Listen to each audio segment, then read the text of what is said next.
Hello दोस्तों, ladies and gentleman, नमस्कार, सत श्री अकाल, आदाब। मैं हूं आपका दोस्त एंड आपका होस्ट जसपाल ढिल्लों और आज मैं हाजिर हूं एडोबी प्रीमियर प्रो की ट्रेनिंग का एपिसोड नंबर 1 लेकर। मैं काफी हफ्तों से ये बोलता आ रहा था कि प्रीमियर प्रो की ट्रेनिंग शुरू करेंगे और आप लोग काफी बेताबी से इसका इंतजार भी कर रहे थे। मेरे एक ऑनलाइन ही दोस्त बने हैं वोरा साहब, वो तो मेरे ख्याल से काफी ही देर से, महीनों से इसका बड़ा बेसब्री से इंतजार कर रहे हैं और उन्होंने काफी पेशेंस भी दिखाई है। तनवीर जी, आप के लिए ये पहला एपिसोड ये आपको डेडिकेटेड है आपने। तो दोस्तों, अगर आप वीडियो एडिटर हैं, अगर आप प्रीमियर प्रो पे काम कर रहे हैं, तो ये CS6 वर्जन है। मैं CS6 इसलिए बोल रहा हूं कि अगर आप, जैसे मैं बोल रहा था कि अगर आप पहले से ही वीडियो पे काम करते हैं तो आपने नोट किया होगा, अगर आपने CS6 में काम किया हो, कि CS 5.5 और उससे पहले वर्जन में और इस वर्जन में जमीन आसमान का फर्क है। अगर आप, ये इसका पुराना वर्जन दिखाता हूं आपको, ये देखिए, ये इसका 5.5 का वर्जन है। तो आइए देखिए, इसमें यहाँ पे ये जो सोर्स मॉनिटर है, प्रोग्राम मॉनिटर है, ये काफी छोटे हैं। यहाँ पे काफी सारे कंट्रोल्स हैं यहाँ पर, जो कि CS6 में आपको दिखाई नहीं देंगे और काफी क्लटर्ड सा लेआउट है।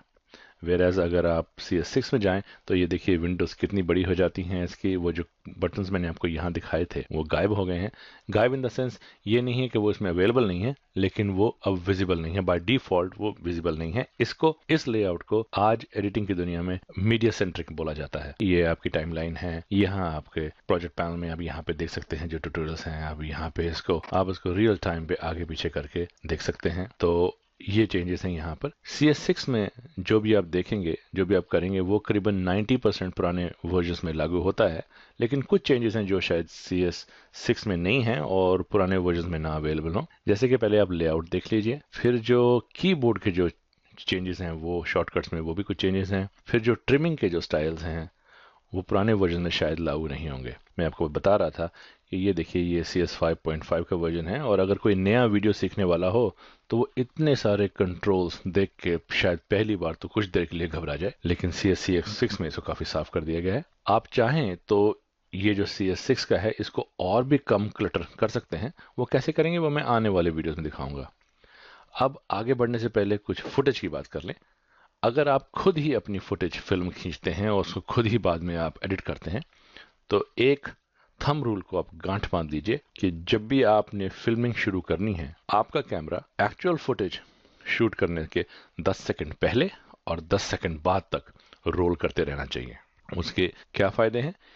आपको एक्स्ट्रा हेड फुटेज और एक्स्ट्रा टेल फुटेज मिल जाती है, जिसकी शायद आपको जरूरत ना पड़े, लेकिन कई बार होता है कि एम्बियंस साउंड लेने के लिए जब हम J, K और L ट्रिमिंग करते हैं, वो जो आगे जाकर बताऊंगा मैं आपको, उसके लिए हमारे पास एक्स्ट्रा साउंड, एक्स्ट्रा फुटेज होती है, जो कि हमारे काफी काम आ सकती है। और दूसरी बात, खास बात जो ध्यान रखने वाली है, वो है लाइट की। वीडियो बनाने से पहले 5-4 मिनट लाइटिंग के ऊपर ध्यान रखिएगा कि लाइट जितनी अच्छी होगी वीडियो उतनी साफ बनेगी। और तीसरी जो सबसे इंपॉर्टेंट बात है वो है साउंड की।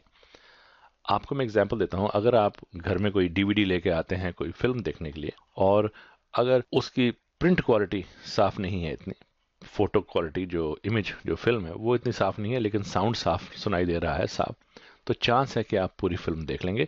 क्योंकि जब आप सुनते हैं उसके साथ आप जो देख रहे हैं उसको आप रिलेट करके, चाहे वो धुंधला भी दिखाई दे रहा हो, आप उसको दिमाग में, आपका दिमाग उसको समझ जाता है कि ये क्या हो रहा है। लेकिन अगर फिल्म क्वालिटी बिल्कुल साफ सुथरी हो और साउंड का बेड़ा गर्क हुआ हो तो चांसेस हैं कि आप वो फिल्म आधे में ही छोड़ देंगे।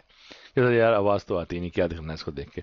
तो साउंड, आप मानिए या ना मानिए, आपने कभी सोचा हो ना सोचा हो, बहुत जरूरी है साउंड। तो साउंड की क्वालिटी के ऊपर आप खास ध्यान दीजिएगा। तो चलिए दोस्तों, अब हम प्रीमियर प्रो को खोलते हैं।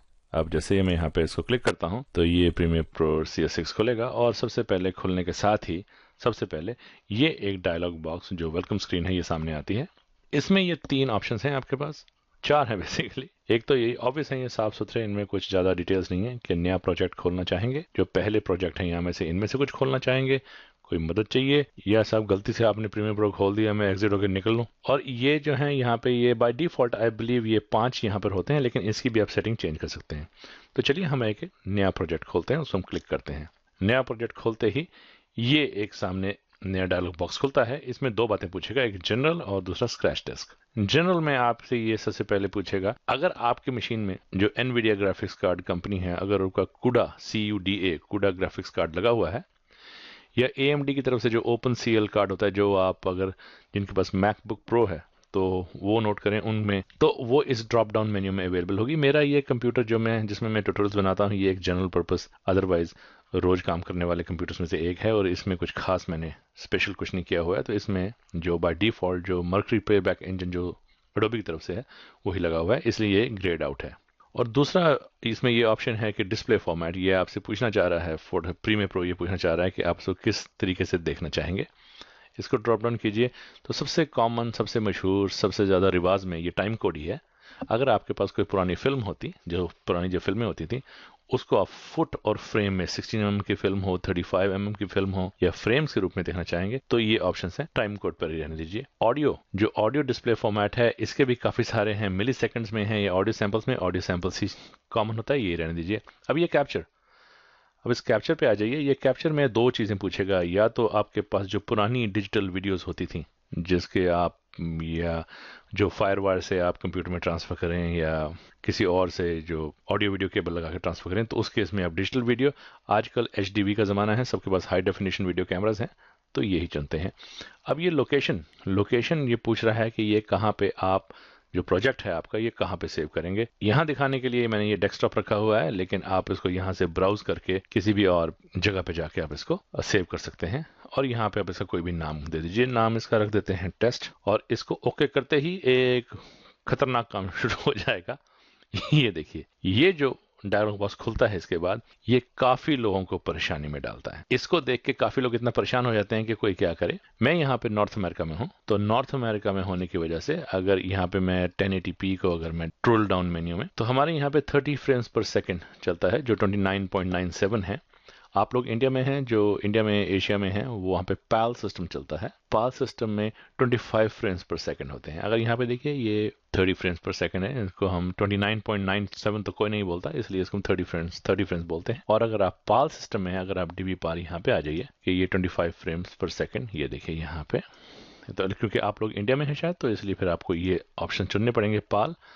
मैं यहाँ पर हूँ तो ये ऑप्शन चुन लेते हैं। तो इसके बाद यहाँ पे और बहुत सारे ऑप्शंस हैं, आपको इसकी ज़्यादा कुछ करने की ज़रूरत नहीं है। लेकिन अगर आपको नहीं पता, अगर आप सिर्फ वीडियो एडिटर हैं, आपने वो फिल्म नहीं खींची है और आपको नहीं पता वो फिल्म किस फॉर्मेट में आएगी, तो इसमें भी घबराने की ज़रूरत नहीं है। हम इसके और भी तरीके हैं, हम इसको पूरी तरह से इग्नोर भी कर सकते हैं। अगर हम इसको कैंसिल कर दें तो ये हमारा डिफ़ॉल्ट लेआउट पेज पे चला आता है। फिल्म को कैसे इंपोर्ट करना है, फुटेज को कैसे इंपोर्ट करना है, और उसकी सीक्वेंस कैसे बनानी है, वो किस फॉर्मेट में आई है, उसी फॉर्मेट में उसको बनाना है कि उसका फॉर्मेट चेंज करना है, ये सारा मैं आपको अब अगले ट्यूटोरियल में बताऊंगा। लेकिन साथ साथ मैं ये भी बताता चलूं कि मैं फोटोशॉप के ट्यूटोरियल्स भी बीच बीच में लेता आऊँगा। तो ऐसा नहीं है कि मैं फोटोशॉप को कम्प्लीटली बंद कर दूंगा। काफ़ी लोगों ने मुझसे ईमेल में ये पूछा था कि आप फोटोशॉप को आगे क्यों नहीं चलाएंगे। मैं फोटोशॉप को ज़रूर आगे चलाऊंगा, लेकिन ये है कि साथ साथ मैं प्रीमियर प्रो को भी शुरू करूंगा। तो until we meet next in the next tutorial, God bless, namaskar, have fun, bye bye.